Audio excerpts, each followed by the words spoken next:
Magandang umaga mga kadede, welcome na naman po kayo sa aking panibagong vlog. Ang oras po natin ay alas 7 na po ng umaga at araw po tayo ng Huwebes. Petsa 3 na po tayo ng October at ngayong umaga andito tayo sa ating farm kung saan doon tayo nagtatanim ng ating kamatis. At ngayong umaga ipakikita ko sa inyo yung ating tanim ditong kamatis. Update ko po kayo. At ito na po siya. Ito na po yung tanim nating kamatis at na-apply na po natin siya ng pinakabagting. At ito, natalayan na rin po natin para hindi po siya sirain ng hangin. At alam niyo naman, nabunuhan ko na ito isang araw. Kaya ngayon, ni-update ko naman po kayo sa kapaglagay ng bagting. Hindi ko na po napakita sa inyo. At yung kapagtali natin dito para hindi siya igalaw ng hangin. At yan, makikita nyo naman mga kadidi na malago ninyo ating tanim. Yan o. Di po ba? Ang bilis. Malapit na po itong magsambuan. Siguro po magtatatlong linggo na rin, malapit-lapit na. At siyempre update ko naman kayo dito sa aking bagong tanim dito sa taas. At natamnan na rin po natin pinaan dito. At nalagyan na rin po natin siya ng pinaka-poste. Pero kulang pa rin po yung ating poste, kaya kailangan mangho pa rin po tayo ng pamoste.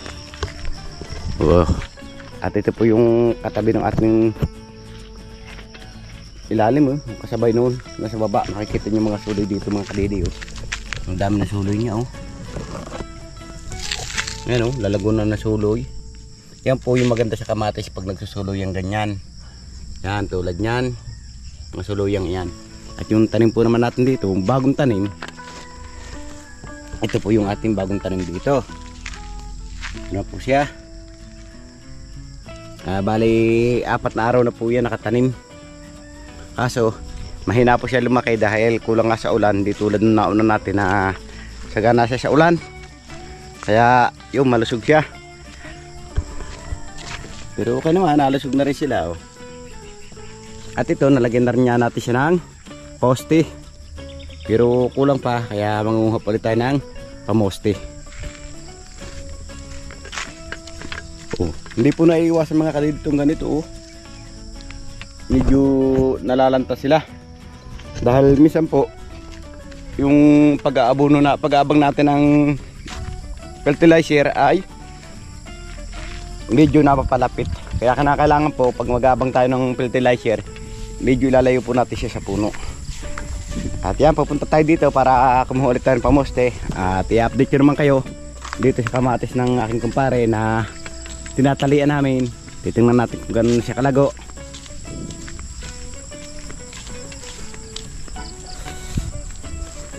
Yan, at andito nga para tayo mga kadede sa Switzerland. Makikita nyo yung ganda ng damo. O di po ba, magtago lang kayo sa loob, hindi na kayo makikita. Yan pantay na pantay.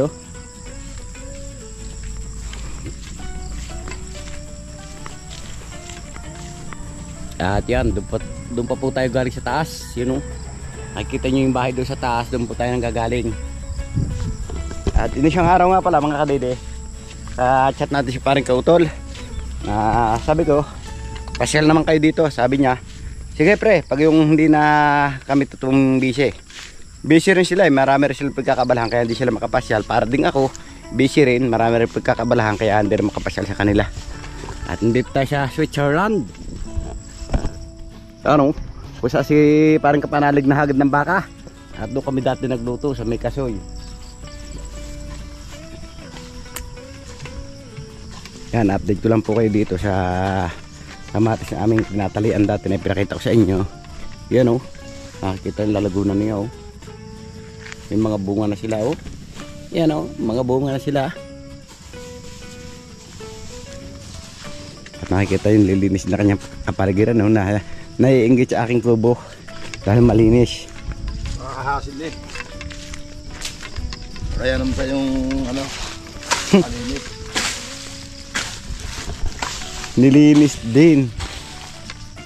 Siyempre meron tayong tirahang kubo na pagkakapahinga natin may tinatambayan tayong pahingahan. Maganda na ng kamatis malapit na to, siguro nasa mga 2 buwan na to, malapit na itong magtatlo. Kaya pag nag 3 months birthday na, sigurado haharbis na. Nakikita nyo gano'n katataas yung kamatis dito. Yan oh.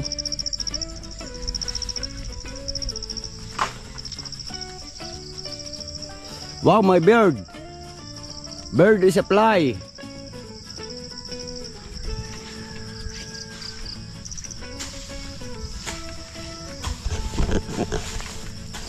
Pero yung pagitan po namin dito, yan o, ilat or lagnas kung tawagin dito sa amin sa Batangas.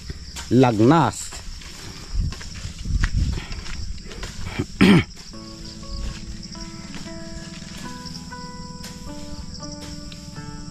Naghahanap po tayo ng pamuste dahil kulang pa po yung ating pamuste.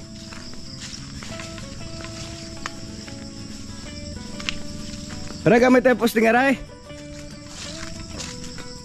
Ha? Yun na lang malalaki.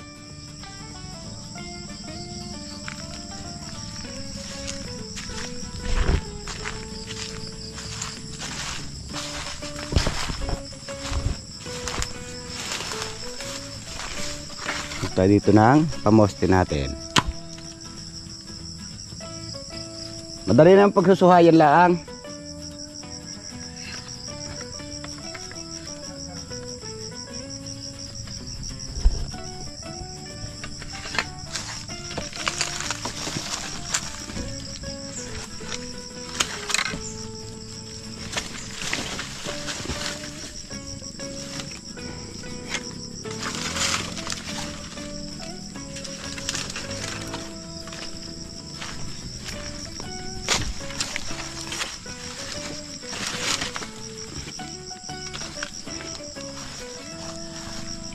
Ito lang po yung kuhanin natin, yung 4 na piraso para magamit din niya yung iba.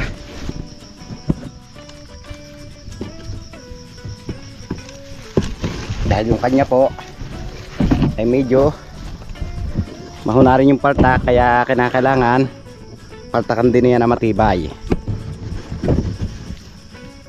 Yan.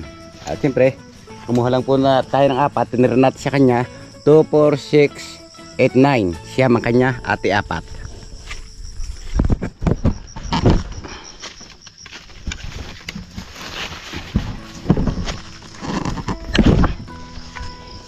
Yan, at babalik na po tayo kung saan tayo nagtatambay. Kinuha ko lang 4. Yan ang kubayan.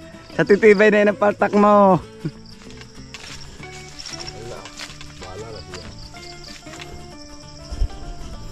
Trabaho ko ato na kainit. So ayan mga kadidi, at may pasan naman tayong pamuste, at siyempre tatapusin natin yun nandoon. Tatapusin natin pustihan yung hindi natin natapos kahapon. At yung ating mga pandulo, ito po yung malalaki, yung ating ginagawang pandulo para hindi po siya mabali. Agay. Tara, samahan niyo po ako mga kadidi. Punta na tayo dito sa dulo kung saan magkukuntay na hindi natin natapos kahapong paltakan. At sabagay kakaunti na naman yung kulang, pero kailangan po natin siyang tapusin. Ang hirap po ng daan, kaya dito tayo dadaan. Maganda po magyapak na tayo, magtanggal tayo ng chinilas, malambot naman yung ating dadaanan.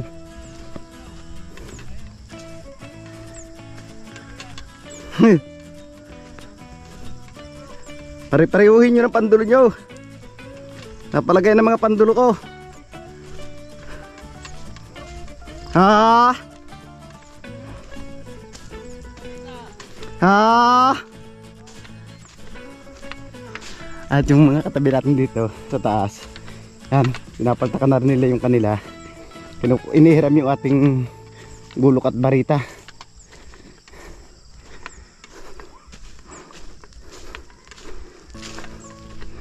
Yan oh. Dito tayo oh.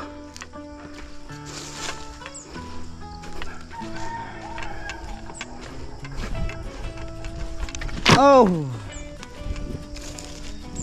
Yan, nandito na po tayo mga kadidi. Siyempre papaltakan natin siya dito. Kaso yung barita natin nawawala. Yun.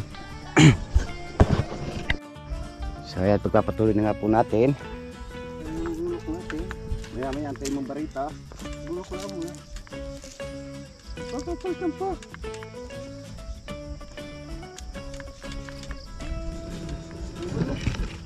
Ako kung dadala iyo. Ha? Ako kung dadala iyo. Ako patuloy yung ayaw magdala.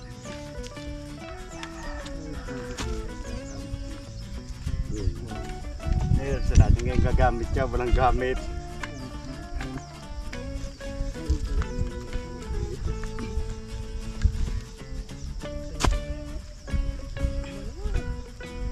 Maraming ulan eh. Ulang pa ang ng tatlo. Ha? Tatlong piraso.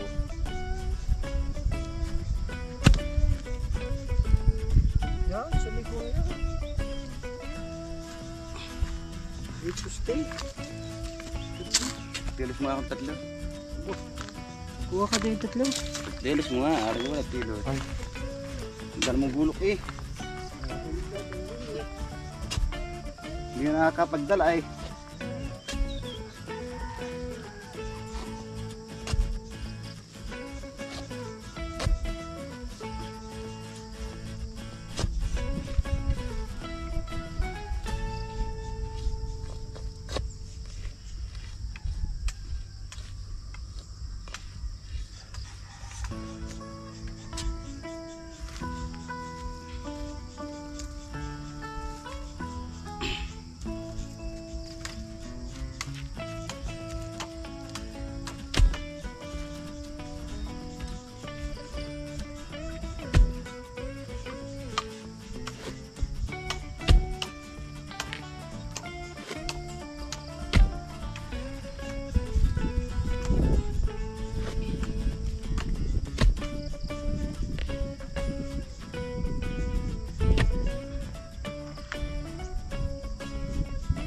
Meron na?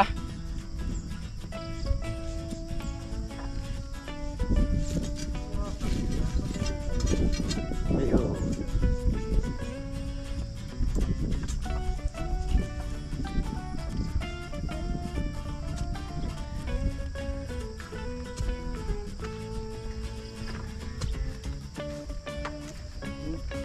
Thank you. Tahu mo lagi ito ng barita.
So ngayon mga kadede, at babalik na tayo ng kubo. Saan yung tambayan natin. At syempre, pahinga muna tayo. At masama nga yung panahon natin. Mainit yung haring araw. Kaya pahinga muna tayo. At ito, malapit na po natin siya ulit bangan ng bagting. Dahil mataas na nga po. At syempre ang sunod na niyan dito na. Ang pangatlo dito. Siguro pag aabot pa ng pang-apat, baka bitinin pa yung poste natin. Nakita nyo ganda Kami suloy Tara, at pahinga muna tayo. Dahil medyo napagod din tayo sa paglalagay ng poste. At matagis nga yung lupa. So ayan, makikita nyo naman yung ating tambahin dito na okay siya. At nilinis ko na rin po nung mga nakarang araw. Mas maganda po yung malinis yung ating tatambayan. At ito po kailangan nating araruhan kaso wala tayong pang-ararong baka. Diyan po tayo mahihirapan pag walang pang-araro. Puro asarol. Yan. At makikita nyo linis yung ating tambayan dito. At yan, nandito si ating ampon na dito nga natambay. At siyempre maliwalas. Nakikita nyo mga kanlong ng kahoy. Sarap dito sa ilalim. At umulan, masip naman tayo dahil may ginawa nga tayo dito silungan. At siyempre andito ating duyan at yung aso dito, yung anak ng aming aso at pinamagi sa kapitbahay, lagi na rin nasa akin. Nakikita nyo, lagi na rin nato. Ito po yung kapatid nung nasa Ilaya, yung nasa kubo. Yun po yung kapatid nun. Siguro hindi ko nakakumusta yung nasa kubo. Siguro umanak na po yun dahil nung pong umalis ako doon, buntis yun Siguro sa ngayon baka po nakakaanak na siya. Kaya po iniintay ko yung update ni parang Kautol kung nakaanak na kaya siya. Yan, at papahinga lang po muna tayo mga kadede.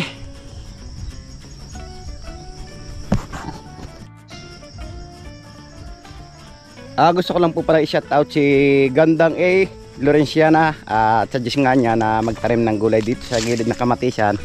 At ito po ma'am, may tanim na po tayo ditong okra. At ito po yung okra nating tanim Yan ang dami na po natin tanim na okra.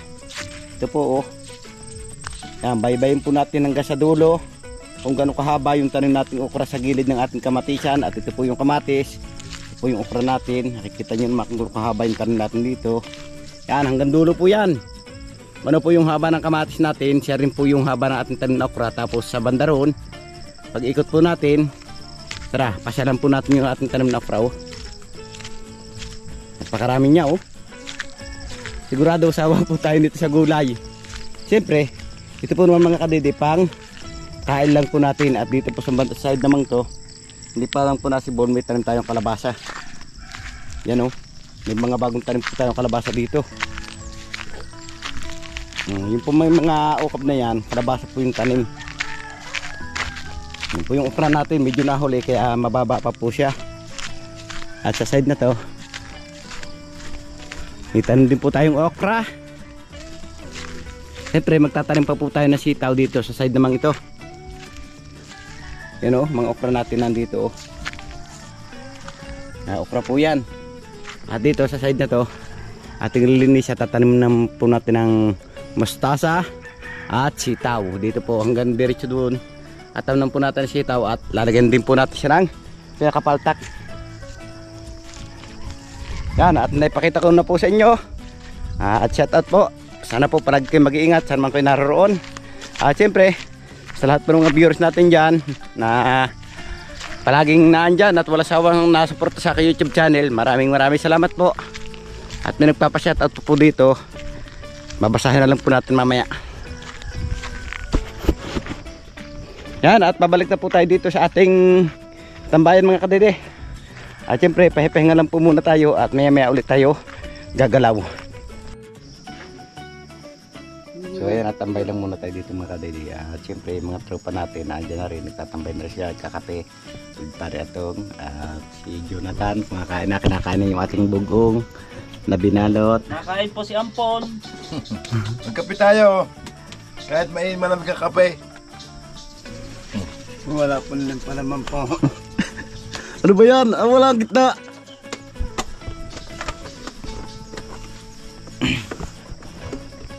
Yan po kasi kasiyahan dito sa aming barangay. Dito po sa baba. Napakasarap talaga ng Sarap ng harapan dito. tambayan. Pag tanghali po kami, tulugan dito sa duyan.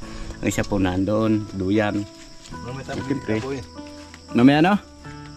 Ka po eh. Uwi ako maya. Bakit? Ay, uwi. Time check lang po tayo mga kadede. Ang oras po natin ay alas 10:31 na po ng umaga. At yan, siyempre nakapagpahinga na tayo. Kaya ngayon, let's go na naman po tayo sa ating trabaho. Kaya kinakailangan magtrabaho na tayo kahit mainit yung panahon. At makikita nyo naman, madamo yung ating kamatisan. Kaya kinakailangan natin siyang linisan. At tulungan nyo po ako mga kadede. Pero bago po lahat, pupunta po muna tayo doon para kunin natin yung natitirang paltak. Tara, samahan nyo ako mga kadede.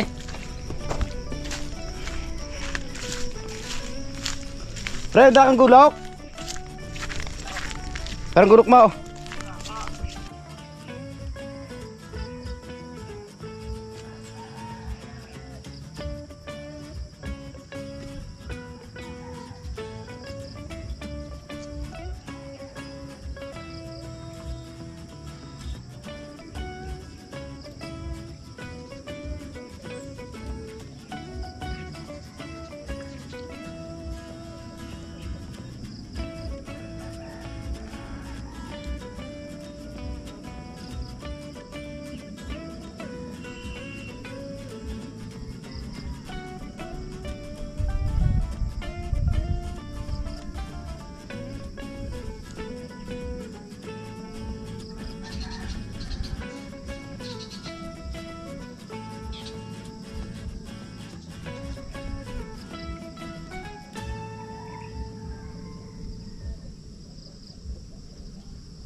So ayan mga kadede, at natapos na nga nating paltakan. Kaso meral yung ating kahulian. At naiwan ko po dito yung ating GoPro. Hindi ko po naalaala, may GoPro pala tayo. Nakapunta na po tayo ng Kubo kung saan tayo natambay. Kaso naiwan yung GoPro natin, kaya bumalik tayo dito. Ano? Tapos na po natin siyang paltakan. At dito ko na tinatapos yung aking simpleng vlog ngayong araw. Maraming salamat. Nakabuti hanggang sa dulo ng aking video. At gustong pasalamatan na suporta sa Team Kapanalig, lalong higit sa YouTube channel. Sa lahat po mga viewers natin dyan, subscriber, ganun din po sa ating OFW. At lalong higit, sa hindi po nag-i-escape ng mga ads sa silent viewers po natin. At ganun din po sa sponsor ng Team Kapanalig, saan man sulok ng mundo kinaroon. Sana palagi po kayo mag-iingat. God bless you po. Bye-bye.